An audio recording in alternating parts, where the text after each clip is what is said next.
কথা বলে যে আম্মু আম্মু এইভাবে বলে, স্পষ্টই বলে। আবার মা, হুম। হ্যাঁ, এই তো ৫-৬ দিন আগে আমার নানা শ্বশুর পেঁয়াজ কিনে আনছে। তো তখন যে বলছে এটা পেঁয়াজ, স্পষ্ট বলল।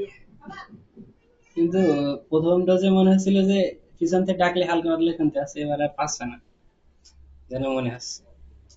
না শুনতে পেলে পেঁয়াজ কি করে হ্যাঁ চিনবে? হ্যাঁ, আমরা তো বলাকও করছিলাম যে এটা পেঁয়াজ চিনলে হচ্ছে কি পেঁয়াজ ও নিয়ে যদি আসো। তো শুনতে না পায় তাহলে ওকে মনে করেন পলিথিনে ঝুলিয়ে নিয়ে আসছে, তখন ও দৌড়িয়ে যে বলছে পেঁয়াজ, তো কিভাবে বললো কথা? আপনি কি ওকে লেখাও পেঁয়াজ চিনে? কথা এখন বোঝে। আমি শুনিনি, ওরা শুনি এর না, সাথে। এটা এই সত্যি কথাটা কিনা? সত্যি। একে যা দেখছি এর সাথে কথা গল্প বলতে হবে।